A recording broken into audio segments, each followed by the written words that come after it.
15 years old, who released the son of his uncle and his friend. They arrest him since 4 months. Just because a soldier say, and they interrogate them, and they don't talk about themselves anything. But the soldier say, I see this one throwing stones. For this, they keep him for 4 months. And they paid a fine, $1,000 for each one. This is the punishment. The punishment start. They arrested them. They took them to court. They sentenced them for between 6 months to 4 months and to a life. Maybe 3 years, 4 years, 6 years. It's the youngest prisoners in Palestine now, Shadi, he was arrested when he is 12. And he sentenced for 3 yees. Yeah. This is the way. They don't care if you are a child or not a child.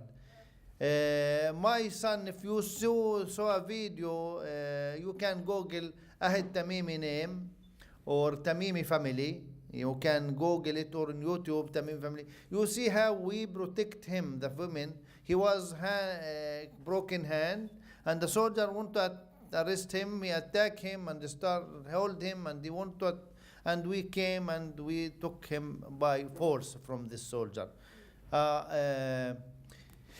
They raid my home and the homes of the village hundreds of times. Every night. Well, for that, when they wake up early in the Nawaja, when they come to destroy his house, they took him out from the tent, and they destroyed the tent after the midnight when he was sleeping. Also, they raid my home hundreds of times to arrest me, or arrest my wife, or arrest my elder son in front of his brother. But what I want to talk about that, we allowing our children to participate in the demonstration because there is no safe place. They target the houses by tear gas, rubber bullets, hand grenade, and a lot of things. For that, it's become difficult to keep them away. And the propaganda, Israeli propaganda, they start talking that we push our children in front of us. And we don't care for our children. But it's not the true. You are Indian. In India, they give a small amount of poison for each child born to defend his future from snakes. We want to give our children this training to protect them from our snakes, the occupation. If I scare my children and they came at midnight, I will lose them because we'll be in trauma or something, or a lot of a problem. And we make a research to be sure that we are right or not, done by Najah University and Italian institution, about the impact of the participating of the children and the violence they took from the occupation, and how it impacts them and influence them.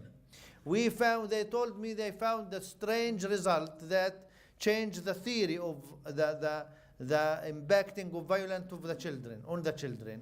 That the children became more responsible, more self-confidence, more trust of their elders, and they can solve their problem easily. And from my opinion, because they not just have a victim, they are a fighter victim. They had a belief, and they struggling for something worth, and not for just for nothing. This is the situation. Please. Wa alaikum assalam. My name is Maria. Ahlan wa sahlan. May Allah grant you all sabr, strength, and guidance. Inshallah, we'll get through this together. My question is, with regards to propaganda and the media and what is coming from that side, how do we filter the truth from the false?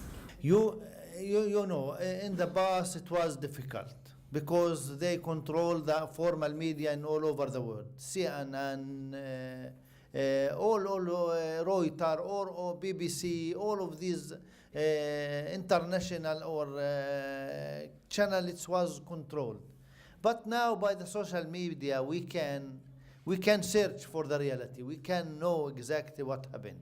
And when they attacking Gaza, 2014, the Fox News in USA, they show the Israeli children, the Palestinian children who are killed by the Air Force, and said that they are Israeli. But because of the social media, the reality come appear, and they change their report and said that's mistake and all of that. But before that, you know, they make a brainwash for all over the world. When the child in Gaza was hidden behind his father and they shoot him, they put a kibbah on the head of the father to show that he is Jewish and Israeli. They have the media, but if we need to know the reality, we can. The social media give us a lot of way to search for the reality, and also we can. If you want to talk about the Palestinian issue, it's easy for you to have friends in Facebook or Twitter or all of that, to be directly with the people. Nobody, if anybody of you wants to support the people in Palestine, don't give any money for anybody. You don't want a bridge between you and who is needed. You can directly have a relation with him and see and feel his suffering.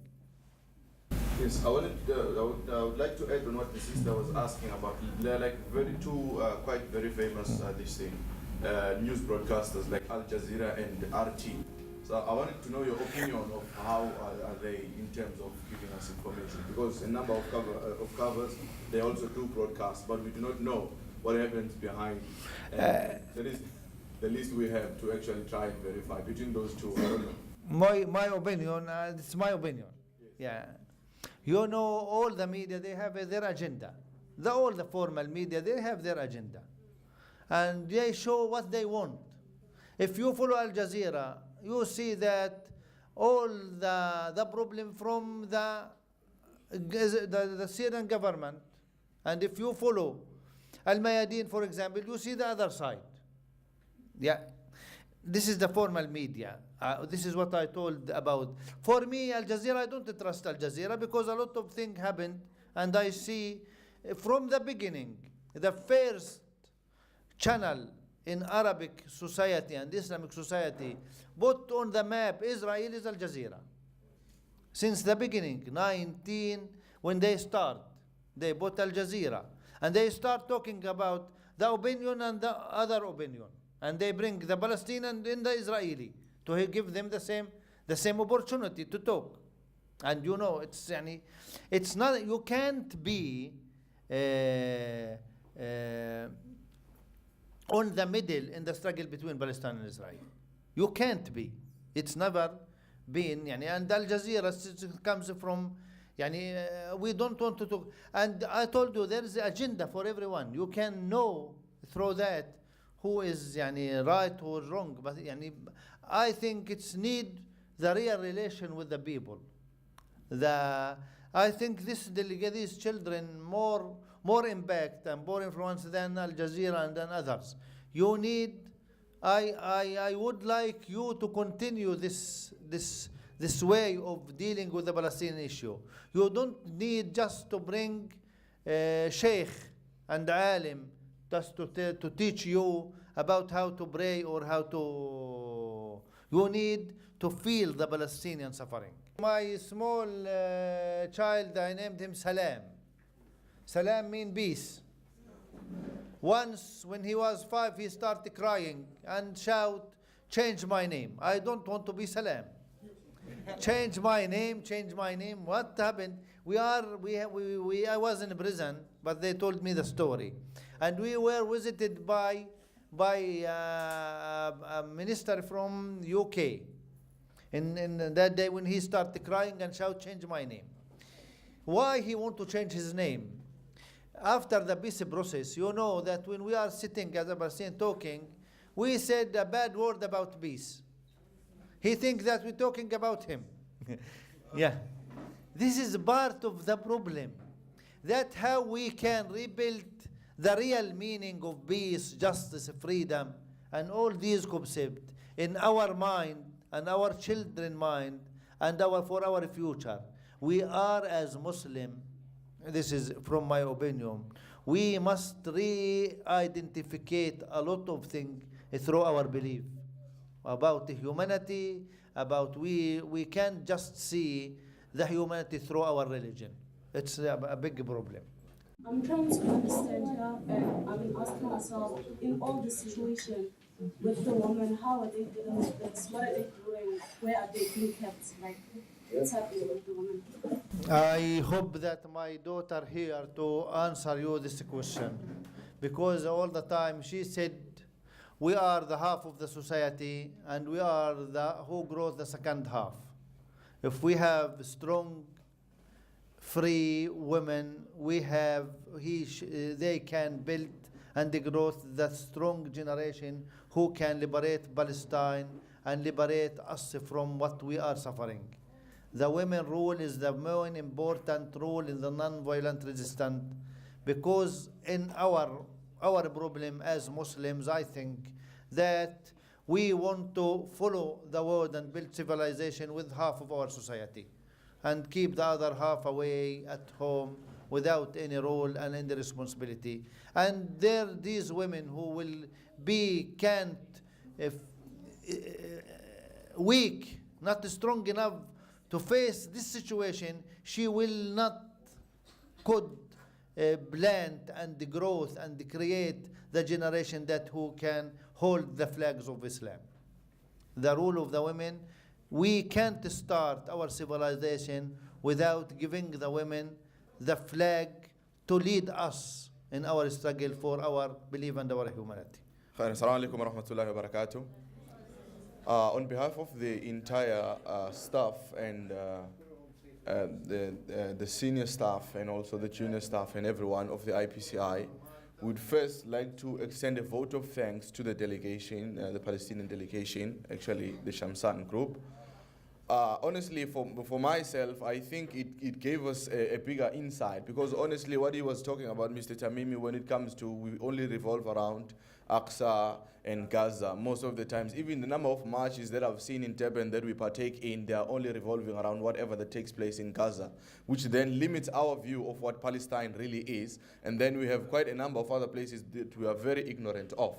So I really appreciate the fact that they were here by themselves to actually tell us, and it's really touching to hear from a child to express the kind of atrocities that take place in front of them, and we know that these will be the scars that they will grow up with.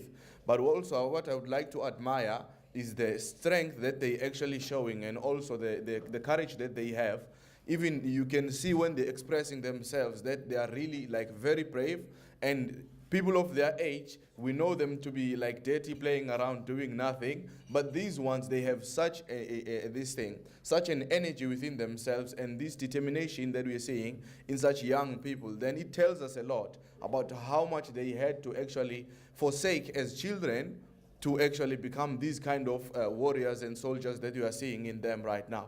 And I really ask Allah to help the cause and to also help each and every one of them in whatever that they are doing. And I believe these youngsters, they have something they want to do or say. I'm not sure. Slogan. No, they want to do. Okay, Bismillah. Awaitu. 1, 2, 3, 4. Repeat after him. Oh, we repeat after you. Okay. Occupation no more. Occupation no more. 5, 6, 7, 8. Israel the first state. From the river to the sea. Palestine will be free. Free Palestine. Free Palestine. بالروح بالدم نفديك يا